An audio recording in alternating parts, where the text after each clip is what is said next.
Finally हमने astable multivibrator using 555 timer बना लिया। इसमें कुछ नहीं है, जो भी हमारा फाइनल सर्किट था उसमें एलईडी के अक्रॉस जो आउटपुट था उसको हमने सीआरओ के एक चैनल पे दे दिया, और जो कैपेसिटर के अक्रॉस आउटपुट था वो हमने सीआरओ के दूसरे चैनल पे दे दिया। तो ये देखिए कैपेसिटर के अक्रॉस आउटपुट जो है चार्जिंग डिस्चार्जिंग वेवफॉर्म दिख रहा है, और जो एलईडी के अक्रॉस आउटपुट है मतलब फाइनल आउटपुट जो है वो हमारा स्क्वायर वेवफॉर्म के रूप में दिखाई दे रहा है। तो ये हमारा आई स्टेबल मल्टी वाइब्रेटर कंप्लीटली बन चुका है।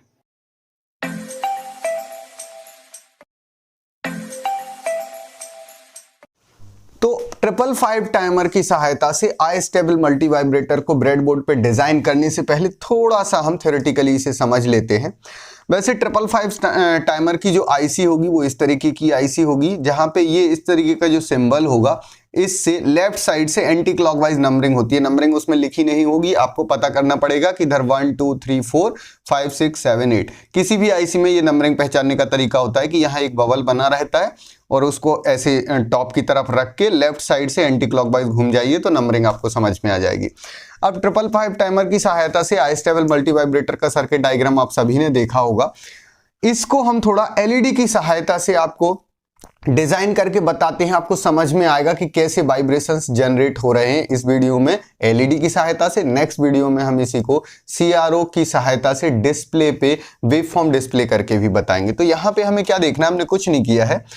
ये एक R1 जो रेजिस्टेंस लिया है उसकी वैल्यू हमने कितनी 2 किलो ओम ली है।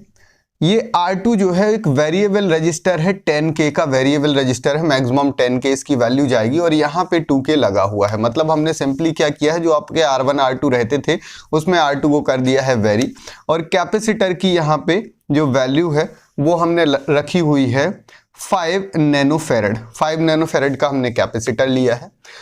3 नंबर पिन पे आउटपुट पे 2K रेजिस्टेंस के साथ सीरीज में एक एलईडी लगा दी है, और हम देखेंगे कि जब हम ये वेरिएबल रजिस्टर की वैल्यू चेंज करेंगे तो यहाँ पे चूंकि आउटपुट पे क्या जनरेट होना है, हमारा ऑसिलेशंस जनरेट होना है, तो ऑसिलेशन की फ्रीक्वेंसी जैसे जैसे कम या ज्यादा होगी, फ्रीक्वेंसी कैसे कम या ज्यादा होगी, देखिए ये हो जाएगा आपका चार्जिंग टाइम, इधर से चार्ज होगा। इनकी जो डिटेल्ड जो वीडियो है उसकी लिंक हम डिस्क्रिप्शन में दे देंगे कि कैसे ये सब आता है और इसका इंटरनल स्ट्रक्चर क्या होता है 555 टाइमर आईसी का, वो आप देख लीजिएगा।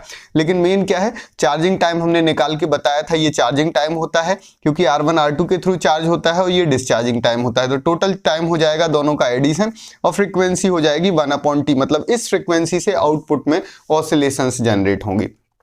मतलब आउटपुट हाई होगा कुछ टाइम के लिए, फिर लो, फिर हाई, फिर लो, और जो हाई और लो होगा वो हम एलईडी पे दिखाएंगे। एलईडी ब्लिंक करेगी, और जैसे जैसे हम रेजिस्टेंस की वैल्यू वेरी करेंगे तो आप देखोगे फ्रीक्वेंसी वेरी होगी।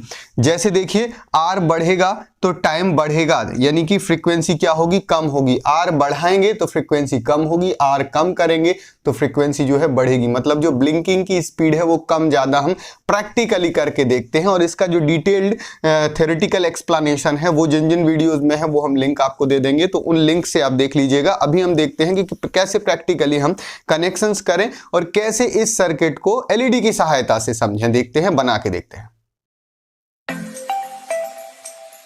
5 टाइमर आईसी है, इसमें ये बबल जो बना हुआ है यहाँ से, तो इस इधर से स्टार्ट करना है हमें। 1 2 3 4 5 6 7 8, यहाँ से 1 2 3 4 और इधर 5 6 7 और 8, ये हमारी पिन हो गई।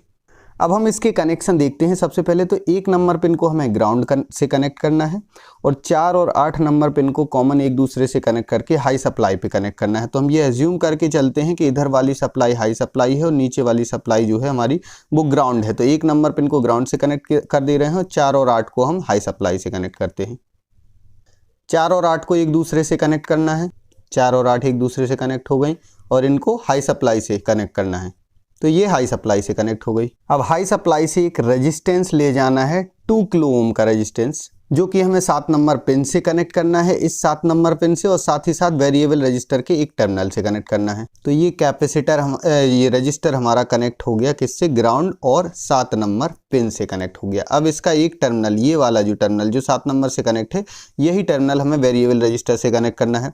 वेरिएबल रजिस्टर आपका कुछ इस तरीके का हमें यूज़ करना है। ये है 10 किलो ओम का वेरिएबल रजिस्टर, इस रजिस्टर में 3 टर्मिनल दिखेंगे, जिनमें से आपको ध्यान रखना है कि फर्स्ट और लास्ट टर्मिनल के बीच का रेजिस्टेंस फिक्स रहता है ऑलवेज, कितना 10 किलो ओम। वेरी करता है तो फर्स्ट और सेंटर के बीच का या सेंटर और थर्ड के बीच का। तो जब भी आपको इसे as a variable register use करना है तो कॉर्नर का कोई भी एक टर्मिनल ओपन छोड़ेंगे और सेंटर का लेना कंपलसरी है। अगर आपने फर्स्ट और लास्ट ले लिया, सेंटर का ओपन छोड़ दिया, तो इसके वेरी करने से भी कुछ नहीं होगा, मैक्सिमम रेजिस्टेंस आएगा।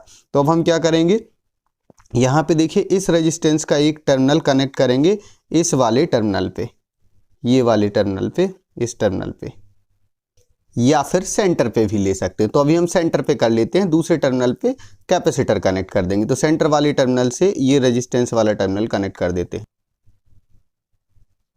ये कनेक्ट हो गया हमारा वेरिएबल रजिस्टर, और ये इसके ये रेजिस्टेंस से ये सेंटर टर्मिनल कनेक्ट हो गया हमारा वेरिएबल रेजिस्टेंस का। अब हमें वेरिएबल रेजिस्टेंस के दूसरे टर्मिनल से, ये कॉर्नर वाले टर्मिनल से 2 और 6 नंबर पिन का कॉमन टर्मिनल कनेक्ट करना है, और साथ ही साथ उसी पिन से हमें कैपेसिटर को भी कनेक्ट कर देना है। तो पहले हमें 2 और 6 नंबर पिन को कनेक्ट करना है। तो देखिए ये 2 और 6 नंबर पिन हमने कनेक्ट कर दी हैं यहाँ पे, और इसी कॉमन कनेक्शन को हमें कहाँ, इस वेरिएबल रजिस्टर के दूसरे टर्मिनल पे ले जाना है। तो ये देखिए ये 6 नंबर पिन का टर्मिनल है और ये गया वेरिएबल रजिस्टर के दूसरे टर्मिनल पे।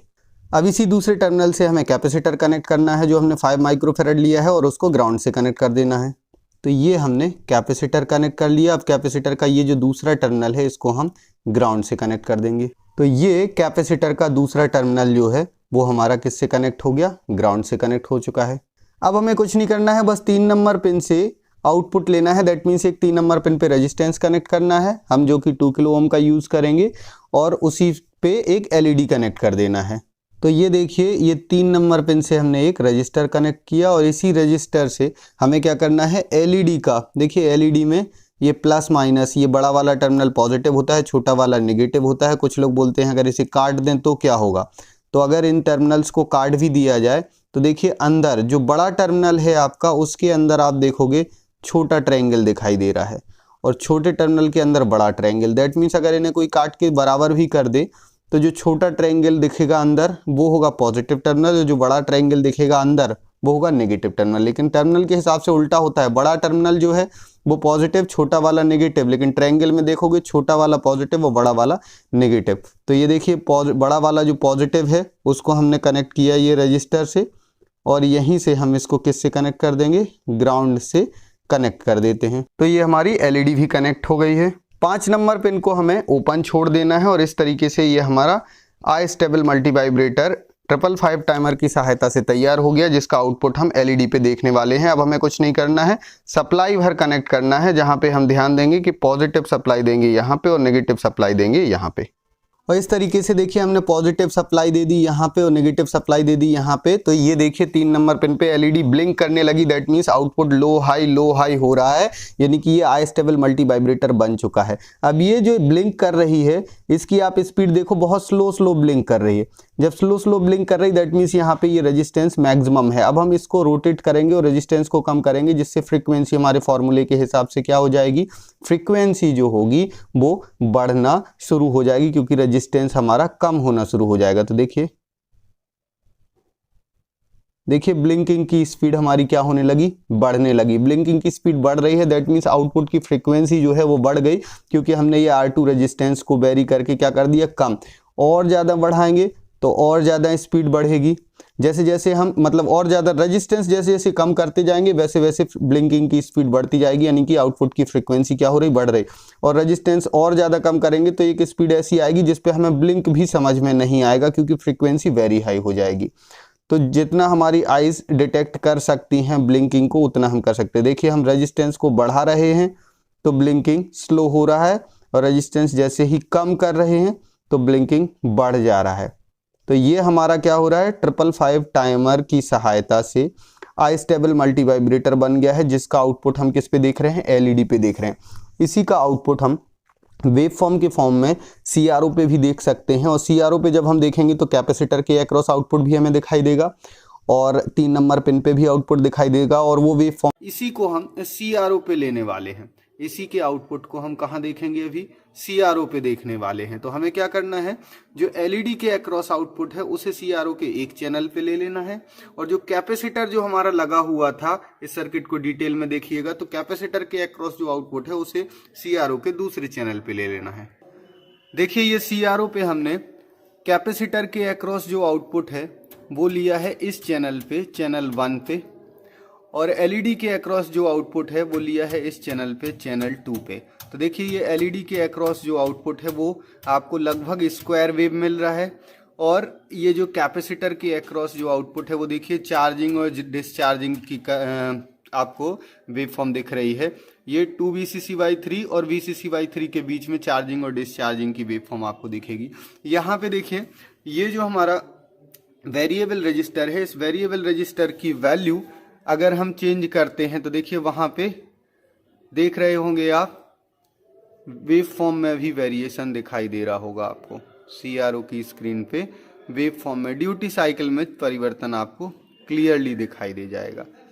तो ये यहाँ पे वेरिएशन हो रहा है, दैट मीन्स ये हमारा क्या बन चुका है, I-स्टेबल मल्टी वाइब्रेटर यूजिंग 555 टाइमर।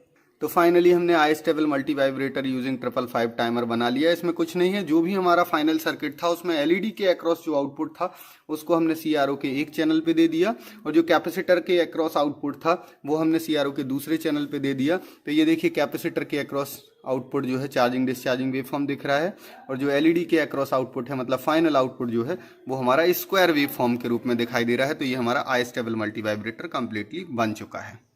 तो ये वीडियो अगर आपको पसंद आया है तो इसको लाइक जरूर कर दीजिए, क्योंकि आपके लाइक ही हैं जो हमें मोटिवेट करते हैं ज़्यादा से ज़्यादा वीडियो